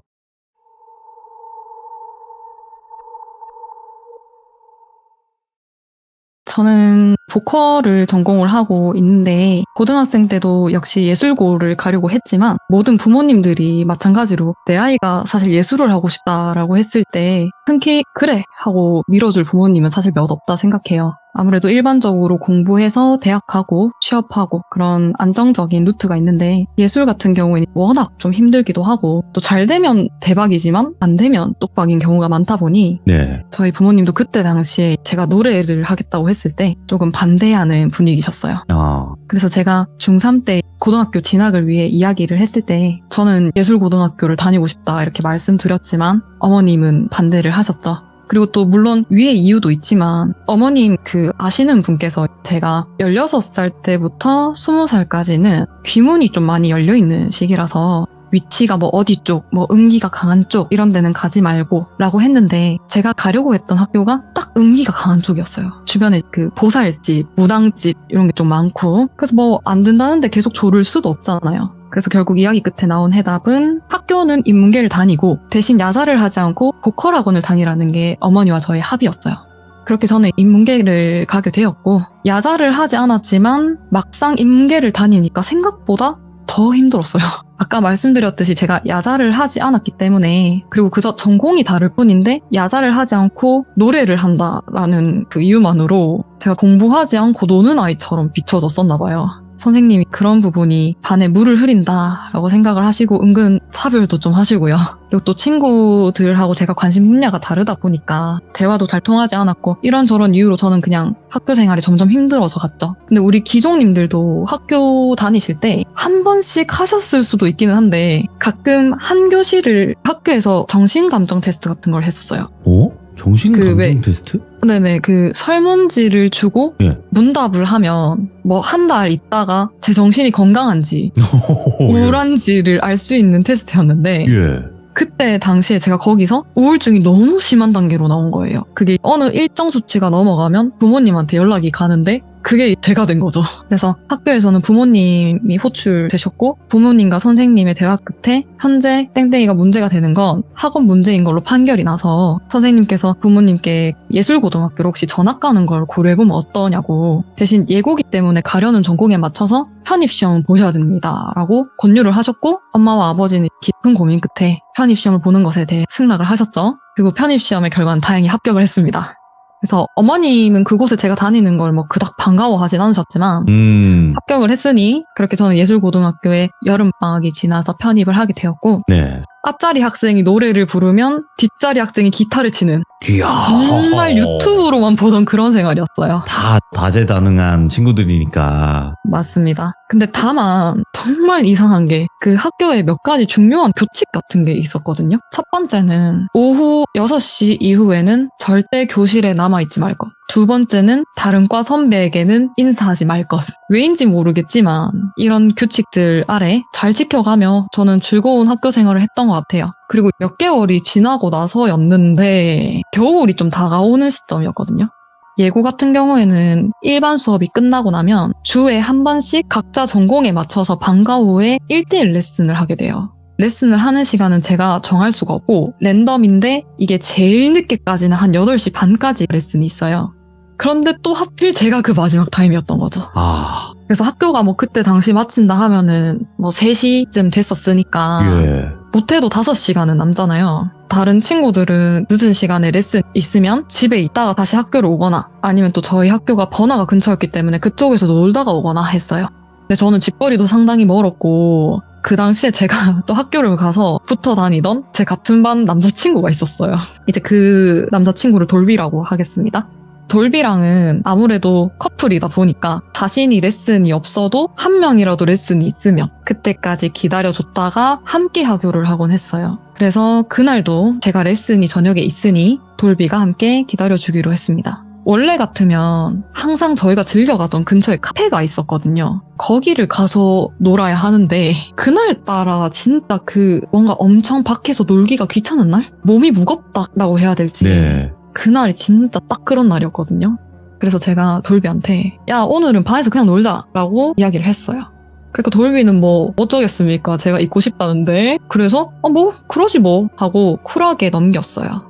그래서 저희 둘은 레슨 시간까지 5시간가량 남아있었기 때문에 반에서 이야기도 좀 하고 유튜브도 보고 또 그때 당시에 저희가 빠져있던 게임 방송이 있었는데 하필 또 공포 게임 방송이긴 했지만 그 유튜브를 보면서 깔깔대며 재밌게 놀고 있었어요. 이렇게 점점 해가 져갈 무렵 갑자기 돌비가 아 맞다 하면서 인상을 찌푸리더라고요. 네. 그래서 무슨 일인데 하고 물으니까 나 내일 준비물 있는데 깜빡했다 하면서 준비물을 못 샀다고 하더라고요. 예. 근데 돌비가 정말 항상 늦잠을 자는 친구였었어요. 그래서 내일은 분명 살 시간이 없을 거라면서 지금 자기랑 좀 같이 나갔다 오면 안 돼? 하고 물어보는데 아까 말했듯 저는 그날따라 정말 몸이 무거웠기 때문에 그냥 혼자 갔다 왔나? 라고 했죠. 예. 그렇게 친구는 투덜투덜거리면서 혼자 나서게 됩니다. 그동안 저는 혼자 있어야 되잖아요. 그래서 혼자서 심심한데 뭐 하지 하면서 주위를 둘러봤죠. 그런데 앞에 피아노가 있었어요. 일반 고등학교는 뭐 아마 없을 수도 있지만 제가 또 예고고 음악하는 반이다 보니까 피아노가 한 대 좀 좋은 피아노가 있었어요. 그래서 거기 앉아가지고 평소에 좋아하는 노래를 연주를 했죠. 아니 근데 분명 시작할 때는 혼자 연주를 했는데 갑자기 옆반에서 저랑 똑같은 노래를 연주하는 사람이 있는 거예요.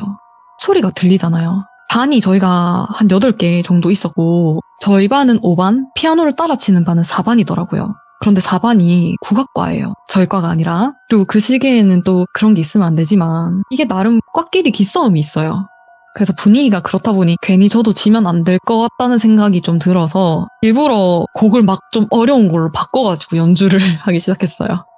그런데 왜 잘 치지? 약간 좀 국악가인데 왜 저렇게 잘 따라하지 싶을 정도로 옆반 친구가 제 노래를 듣더니 정말 또 똑같이 연주를 하더라고요. 그래서 거의 그 피아노 영화 있잖아요. 말할 수 없는 비밀? 거의 그 정도로 서로 정말 치열하게 연주를 하고 있었단 말이죠. 오, 배틀이네. 네. 근데 어느새 똘비가 문구점을 갔다라는 사실도 잊어버릴 만큼 연주를 하고 있었는데 그때 뒤에서 교실 문이 열리는 소리가 들리더라고요. 그 소리에 저는 피아노에서 손을 떼고 똘비를 바라봤어요. 근데 똘비가 좀 의아하다는 표정으로 저를 좀 빤히 보더라고요. 그래서 저는 아니 옆반에 국악가가 우리한테 도전장 내밀었다. 자꾸 나를 따라친다. 이렇게 말을 했더니 똘비가 무슨 소리냐면서 나 방금 4반 쪽으로 걸어왔는데 거기 아무도 없던데? 그리고 피아노 소리가 우리 반에서 2명이 치는 것처럼 들렸다. 라고 하더라고요. 근데 곰곰이 생각해보니까 저는 계속 좀 높은 음으로 치고 있었고 저를 따라치는 친구는 저랑 반대로 낮은 음으로 따라치고 있었던 거죠. 그러니까 손이 서로 안 겹쳤던 거죠. 그 생각이 드니까 갑자기 온몸에 소름이 끼치더니 진짜 역시 음악하는 곳에는 귀신이 있구나 라는 생각이 들었죠. 그 생각이 든 순간 저는 진짜 아무것도 좀 할 수 없는 상태가 됐거든요. 왜 그런지 모르겠는데 혹시 약간 그런 거 아세요? 말하지 않아도 뭔가 지금 상황이 너무 위험한 상황이라는 걸 약간 직감했을 때 그 기분? 예. 뭔가 이유는 모르겠는데 막 심장이 덜컥하고 내려앉고 정말 아무것도 할 수가 없었어요. 정말 머리 끝까지 소름이 돋고 그리고 공기가 뼈가 시릴 만큼 갑자기 너무 차가워지는 거예요. 근데 저만 그걸 느낀 게 아니고 저를 바라보고 있던 돌비도 그걸 느낀 건지 굉장히 흔들리는 눈으로 저를 바라보고만 있는 거예요. 서로 아무 말도 하지 못한 채로 그렇게 바라만 보고 있었어요. 그런데 그때 약간 좀 멀리서 누가 흥얼거리는 소리가 들리더라고요. 시계를 딱 보니까 6시 정각이었어요. 저랑 돌비가 아무 말도 못하고 그냥 진짜 짜고 친 것처럼 서로 교실 책상 밑으로 몸을 숨겼어요. 왜냐면 교칙이 생각났어요. 첫 번째 그 오후 6시 이후에는 교실에 절대 남아있지 말 것. 선생님이 순찰을 도나 보다 싶었어요. 그리고 저희 교실 문이 그 당시에 진짜 특이하게 원래 교실이 대부분 옆으로 여는 문이죠. 근데 저희는 동그란 문고리였거든요. 그래서 옆으로 열지 않고 그냥 문을 돌려서 여는 형태였는데 그게 입구 쪽 뒤쪽 이렇게 있었고 그래서 이게 안에서도 잠글 수 있고 밖에서는 열쇠로 여는 그런 문이었거든요. 그래서 천천히 돌비가 이렇게 막 기어가지고 숨죽여서 안에서 문을 모두 돌려 잠그고 저희는 계속 책상 밑에 쭈그려 앉아서 숨을 죽였어요. 그 흥얼거리던 선생님이라는 사람은 여자인지 조용한 복도에는 누가 이렇게 걷거나 흥얼거리면 울리잖아요. 그래서 그 구두굽 소리도 좀 울려 퍼지고 1번부터 천천히 문고리를 돌려보면서 저희가 있는 방까지 다가오고 계셨어요. 그리고 가까이 올수록 구두 소리와 흥얼거림이 선명하게 들렸어요. 엄마가 성 그늘에 굴 타러 가면 그때 가을에서 겨울 넘어가는 시점이었는데 제가 그 흥얼거림의 노래를 듣자마자 정말 얼굴에 땀이 미친 듯이 범벅되기 시작했어요. 그렇게 저희 반 쪽으로 점점 다가왔고 또각거리는 구두 소리와 그 섬그늘의 자장가가 계속 귓가에 맴돌고 있는데 그렇게 두 눈을 질끈 감고 얼른 이 시간이 빨리 지나가라 라는 그 소리만 계속 머릿속으로 되뇌이고 있었는데 10초, 20초, 40초, 1분 이렇게 시간이 지나고 있었어요. 근데 왜인지 아무런 소리가 안 들리더라고요. 진짜 고요했어요.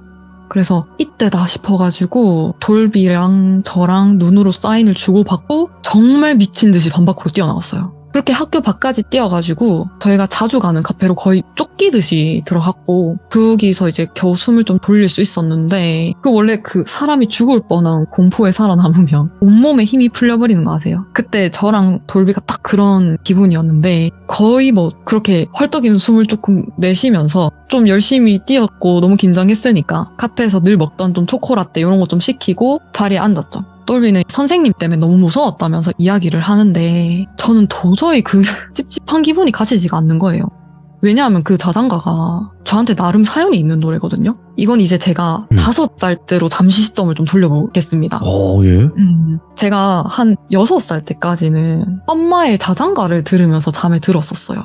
그때 당시 제가 가장 자주 들었던 자장가는 반짝반짝 작은 별 그리고 그 달달 무슨 달 쟁반같이 둥근 달 이 노래를 굉장히 좋아했었어요. 아, 그렇죠. 애들 때는. 예. 그렇죠. 근데 엄마가 또 제가 딸이고 하니까 늘 그냥 가사로 안 불러주시고 개사까지 막 해주면서 반복해서 제가 잠들 때까지 불러주시곤 했는데 어느 날이었죠? 그날도 엄마가 자야 될 시간이라고 하면서 제 방으로 들어와서 저는 침대에 이렇게 정면으로 누워있고 엄마는 제 침대에 걸터 앉아서 제 배를 이렇게 좀 살살 시계 방향으로 운질러 주시면서 자장가를 불러주시기 시작했어요. 엄마가 섬 그늘에 굴 따러 가면 평소에 불러주던 그런 자장가랑 좀 다르게 이상하게 엄마가 그날따라 섬 그늘의 노래를 불러주시더라고요. 뭔가 평소랑 다른 노래를 불러주니까 저는 바로 잠에 들 수가 없었어요.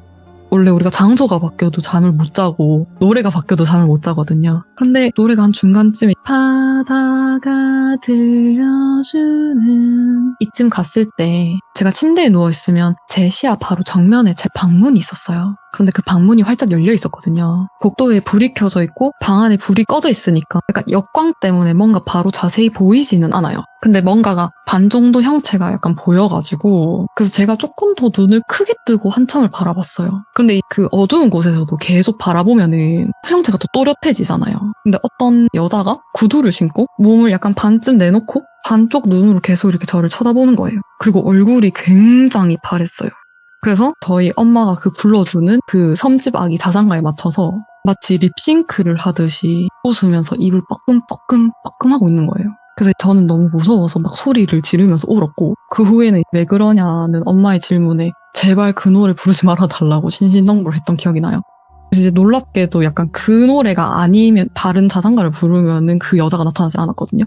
그게 일단 제 아기 때 사연이고 그렇게 해서 다시 17살 때로 돌아와서 그 기억 때문에 제가 너무 찝찝했던 거죠. 아직까지도 너무 선명했던 기억이고 근데 가만 보니까 그 선생님이라고 했던 사람 있잖아요. 이게 사람이었다면 이제 저희 반 앞에 오고 나서 다른 곳으로 이동할 때 그 떠나는 소리가 들려야 하잖아요. 그런데 문 앞에 멈춘 이후로는 구두 소리가 나지 않았거든요. 그래서 제가 그걸 막 이렇게 생각하면서 친구한테 조심스럽게 이야기를 해요. 아, 혹시 우리 반 앞에 그 이동하는 소리 들었냐고. 그랬더니 똘비가 그러고 보니까 가는 소리를 못 들었다 하면서 되게 막 소름 끼쳐 하더라고요. 분명 저희가 그렇게 뛰쳐나갔을 때 그 주변에 사람이 아무도 없었거든요. 그래서 이제 점점 사람이 아니구나라는 확신이 들었고 저는 한 가지 질문을 더 했어요. 근데 니 아까 그 선생님 오실 때 흥얼거리는 소리 들었냐? 이렇게 물으니까 무슨 노래? 이렇게 물어보더라고요. 네. 아니 그 자장가 있잖아, 그 섬지박이 그거 부르면서 오셨잖아, 엄마가 섬그늘 해 하니까 엥? 그런 거 못 들었는데? 근데 저는 진짜 분명히 들었거든요. 근데 똘비는 그런 노래를 못 들었다는 거예요. 그래서 아니 진짜 이게 뭐지? 약간 이런 느낌이었어요. 그래서 아무튼 그날은 그렇게 그 카페에서 이야기를 하다가 저는 레슨 받고 그렇게 집으로 귀가하게 되고요. 일단 고등학생 때 스토리 여기까지인데, 근데 우선 그 학교에서 그렇게 사건이 있는 이후에 지금까지 대략 같은 꿈을 한 3번 정도를 반복해서 보게 돼요. 5살 때 겪었던 그 일이 꿈에서 좀 반복되고 있는 상황인데, 그게 17살 때 한 번, 그리고 20살 때 한 번, 그리고 최근에 한 번 이렇게 꿨는데, 솔직히 그 일반 악몽이 본인한테 좀 뭐랄까 충격받은 일이 있거나 뭐 이러면은 피곤하고 하면 좀 비슷한 양상으로 꿀 수도 있잖아요. 근데 너무 소름 끼치는 거는 그 꿈에 제가 그 엄마가 부르는 자장가 그 섬지박이 소리가 들리면서 17살 땐 얼굴을 반쯤 내놓고 있고 20살 땐 얼굴 전체를 내놓고 있고, 그렇게 지금은 좀 더 가까이 와서 지금은 형태가 완전 다 보일 만큼 가까이서 그 입을 뻐끔뻐끔뻐끔하고 있어요, 립싱크로. 그래서 이게 우연인 건지 잘 모르겠는 거예요. 예. 그러니까 이게 지금 최근에도 좀 한 번 꿔서 지금 3번째 꾸고 있는 거거든요. 그래서 이게 그냥 피곤해서 그런가 라고 싶긴 한데, 근데 꿀 때마다 자꾸 립싱크를 하는 여자가 형태가 자꾸 선명하고 가까이 오니까 살짝 더 가까이 오면 무슨 일 생기는 거 아니겠지? 라는 그런 생각이 지금 좀 들고 있고, 그때 엄마 말대로 16살이랑 20살 때는 조금 기문가살이 많이 열려있는 시기라서 예. 좀 더 가는 장소 이런 것도 좀 조심해야 하고, 그런 거를 제가 좀 잘 들었어야 했나라는 생각도 조금 들고, 그래서 일단은 이런 느낌으로 지금 계속 고민에 빠져 있습니다. 와,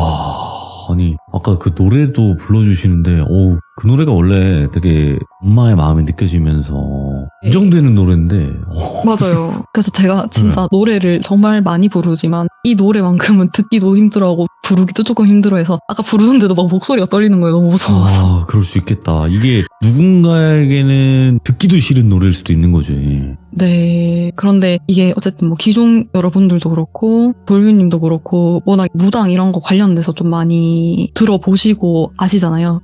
네. 그래서 제가 좀 궁금해서 제가 좀 신줄이 센 편인데 점집을 가도 될까요? 저는 추천을 드리진 않는데요. 네, 왜 그러냐면 네네. 후딩님께서 점집을 갔어요. 그냥 이렇게 우리가 가정을 한번 해보자고요. 네네. 갔어요. 근데 제대로 된 무당을 만날 확률이 몇이나 되실 것 같아요? 그렇죠. 그러니까 그게 저도 조금 걱정이어서. 네, 그거예요. 왜냐면 애초에 뭐 이런 것 때문에 힘들어서 가잖아요. 네. 그러면 도움을 줄 무당분들도 계시겠지만 아닌 무당들이 더 퍼센테이지로 보면 많다고 생각을 하면 이게 말로 현혹이 될 수 있거든요. 그렇죠. 저도 그래서 괜히 이제 엄한 데 갔다가 네, 맞아요. 괜히 붙어서 오고 하면은 더 그러니까. 그래서 제가 최근에도 이 꿈을 꾸고 사실 점집을 알아봤었는데 네. 뭔가 좀 그런 얘기들을 저번에 또 여기서 방송할 때 듣기도 했었고 해서 그래서 일단은 섣불리 가진 않으려고 기다리고 있는데 네. 혹시나 더 가까워질까봐 조금 두렵기는 해요. 그것도 그렇고요. 그리고 너무나 힘든 거 아닌 이상은 진짜 막 죽을 것 같고 너무 힘들고 진짜 뭐 모든 사회생활 단절되고 사람들이 다 떠나고 뭐 극단적인 선택 몇 번씩 하고 이런 경우도 굉장히 많거든요. 네. 귀신에 관련돼서 고통을 받으시는 분들 중에서. 그래서 그런 거 아닌 이상은 한번 또 좀 지켜보는 게 어떨까라고 생각을 하는 거죠, 저는. 알겠습니다. 그러면 네. 일단은 기다렸다가 음, 조금 만약에 더 위험한 상황이 온다면 그때 정말 음. 한번 좀 소개를 제대로 받아서 방문을 그쵸. 해보도록 하겠습니다. 네. 그리고 또 본인이 봤을 때 이렇게 네. 좀 본인이 통하는 사람이 있을 거예요. 아, 이 사람은 좀 내가 괜찮을 것 같다라고 하는 분들이 계실 테니까 너무 네네. 뭐 급하게 생각하지 마시고 그렇게 하시는 게 어떨까 생각이 들고 오늘 푸딩님께서도 어려운 시간 내주셔서 이야기 들려주셔서 감사드립니다. 아닙니다. 감사합니다. 네, 고맙습니다. 네. 자, 푸딩님께서 오늘 들려주신 섬집 아기 이야기였는데 이 노래가 그쵸, 원래 공포로 가면 공포에 너무나 맞는 노래기도 하고 아니면 진짜 자장가로서도 손색이 없는 그런 노래기도 한데 오늘 푸딩님의 이야기에서 나오고 또 들어보니까 더 섬뜩하지 않았나 생각이 듭니다. 시청해주신 모든 분들 감사드립니다. 고맙습니다.